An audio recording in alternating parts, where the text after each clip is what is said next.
Got an email here. Dear Rush, you shouldn't be so self-conscious about mentioning your book. You only do it every 20 years or so. It's not like you're overdoing it. I guess that's a good point. But folks, look, I'm just gonna hit this straight on. This is not a kid's book with a celebrity name slapped on the cover. It is not that. I'm overusing the word profound, but I mean it. There's a serious effort here to correct the historical record. The truth, just the simple truth, because it's so wonderful. It is so blessed. It is so magnificent. The truth of this country.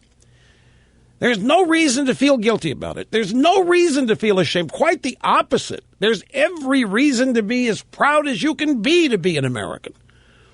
There's no reason to be embarrassed. No reason to be ashamed. None of this that is being taught today. There's no reason to feel guilty about everything. And there certainly is no reason to think that you, as an individual, don't have a future in this country. This is the best place on earth to have a future.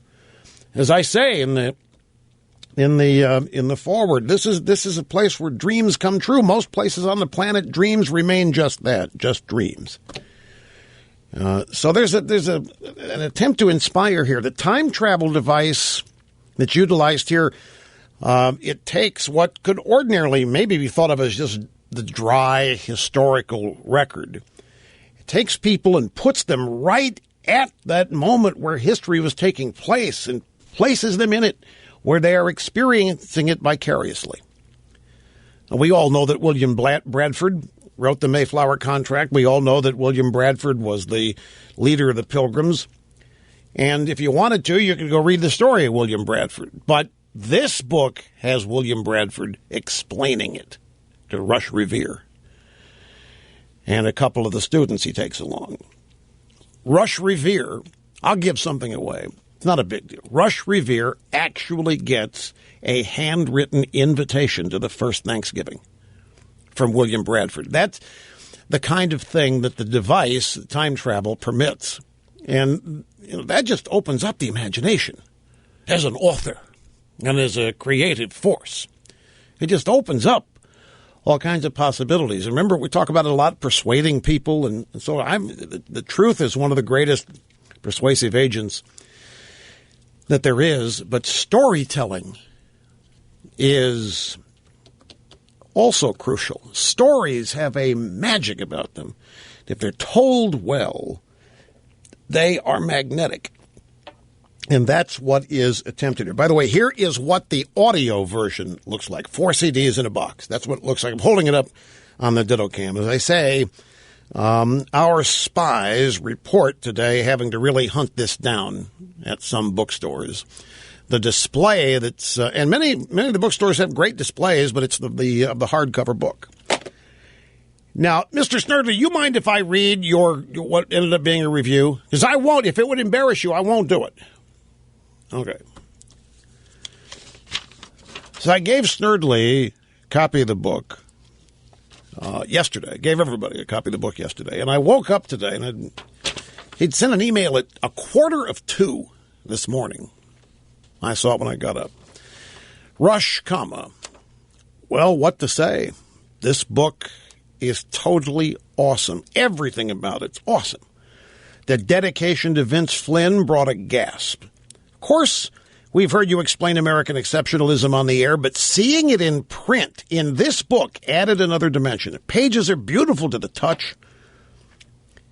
And the old scroll look to the paper adds a layer of depth. It's a fine book, one that feels like it ought to be treasured. The story is magnificent. I love the detail. This is a real history book, but it's fun. It's witty. Has whimsical details like the Dutch-style wooden shoes on Liberty, the talking horse. The illustrations are stories within themselves. The jack screw in particular captured my attention. I never heard or seen of one prior. The maps, the cutaways of the Mayflower, the signing of the Mayflower Compact, just to name a very few, all compelling. Mixing it with current-day photographs, old photos, brilliant approach.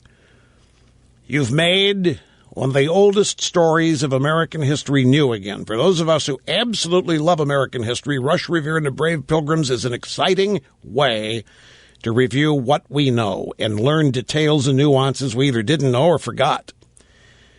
This book is not a dull telling of history. It's vibrant, colorful, but best of all, it's inspiring. Well done. What an honor it is. Signed, Bo. I just almost got misty-eyed this morning when I read this.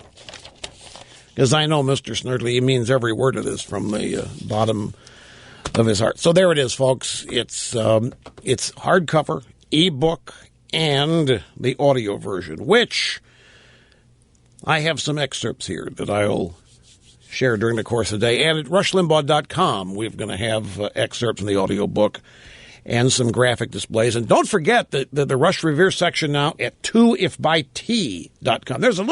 There's a test. I mean, it's a book for kids. There's a test on what they've just read at the end of the book, and the answers are at 2ifbyt.com on our website there. But it's meant to be interactive and inclusive. We've got the graphic that we have for the 2FbyT website. We've got the Tea Factory in the back, and we're going to be adding the EIB Broadcast Central complex to it and all. It's extremely well done. We're very proud of it.